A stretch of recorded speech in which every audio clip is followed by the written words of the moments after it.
цусд сувг үзүүлж бай.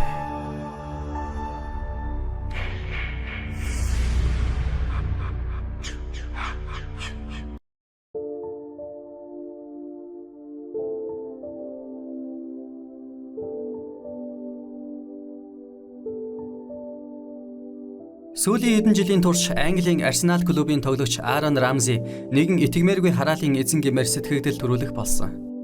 Хагас хамгаалагч залуу гол оруулсан тохиолдлуудын дараа нийт 14 алдартай амь насаа алджээ. Энэ бүхэн 10 жилийн өмнө эхэлсэн бөгөөд тэр үед хүмүүс үүний зүгээр л тохиолдол гэж боддог байсан боловч одоо харин эргэлзэж эхлээд байна. Далд хүчний онол бараг сар тутамд нотлогдоод байх шиг. Анх 2009 онд Испанийн алдар сэтгүүлч агсан Андре Монтес Аарон Рамзи гол оруулсны маргааш нь 100-аар нас нөхцсөн юм. Алдартай хүмүүсийн аз болоход Уэльс залуу тухайн үед барагтаал голдод байдаггүй байв. Гэтэл 2011 оноос тэрээр гол оруулах чадвараа нээж эхлэх нь тэр. Тухайн онд Рамзи Арсеналын төлөө 4 гол оруулсан байдаг. Хамгийн хачирхалтай нь Осама Бин Ладен, Стив Джобс, Муаммар Каддафи, Ким Жонг Ил нар тэдгээр голуудаас ердөө 1 юм уу 2 өдрийн дараа тус бүр нас барцаасан аж. Гэсэн ч тэр үед алартнууд руу чиглэсэн аимшигтай хараал бий болж байгаа гэж нэг их хүн бодоогүй байх. Гэхдээ удалгүй 2012 оны 2 дугаар сарын 11-ний өдөр Рамзи Сандерлендийн эсрэг гол оруулав. Тэгээд өнөөх давхцал дахиад л тохиолдох нь тэр. Маргааш нь суперод Whitney Houston мансууруулах бодисыг хэтрүүлэн хэрэглэсний улмаас нас барсан болох нь тогтоогджээ. 2013 оны 11-р сарын 30-нд хөл бөмбөгчин залуу маань Cardiff-ийн эсрэг гол оруулав. Үзэгч фэнүүд өнөөх хэтрүүлэгтэй гэмээр хараал дахин тохиолдох болов уу гэцгэн тоглоом нарийгаа хийж байлаа.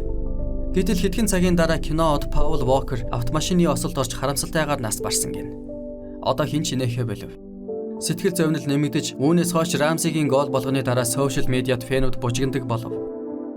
Хэдэн сарын дараа алдарт жүжигчин Робин Уильямс амиа хорлож өгсөн нь бас л Арсеналын тоглогчийн гоолын дараа байж таарчээ. 2013 оны 9-р сарын 18-нд боксing тамирчин Ken Norton зүрхний өвчнөөр нас барав. Аз болоход хараал алгуурханаар арилан одож буй мэт байлаа. Аарон Рамзиний тоглолтод 3 гол оруулсан ч дараа нь юу ч тохиолдсонгүй. Гэтэл 2 жил хагасын дараа хараал эргэн сэргээв. 2016 оны 1-р сарын 10-ны өдөр Рамзигийн голын яг дараахан Дэвид Бови хорт хавдраар нас бархан тэр. Harry Potter дээр профессор Снейпийн дүрд тоглодог Алан Рикман 4 өдрийн дараа мөн л хорт хавдраар хорвоо горхив. Америк нэгдсэн улсын тэргүүн хатагтай байсан Нэнси Риганч бас тухайн оны 3-р сард хөл бөмбөгчин залуугийн голын дараа өөд болсон аж. Сүүлд гэхэд рэпер Mac Miller, жүжигчин Burt Reynolds нар Рамзи Ирландын эсрэг гол оруулснаас хэдхэн цагийн дараа хоёул нас барцаасан байна. Урд нь зарим хүмүүс тоглоом нарийнаар ханддаг байлаа. Харин одоо тэд Аарон Рамзиг тойрсон тэрхүү хараал үнэхээр дээрдэх янзгүй байгааг хүлээн зөвшөөрөхөд хүрч байх шиг. Алдартнууд өөрсдөө ч үүнд анхаарал хандуулж эхэлсэн гэнэ. Марч юм шиг.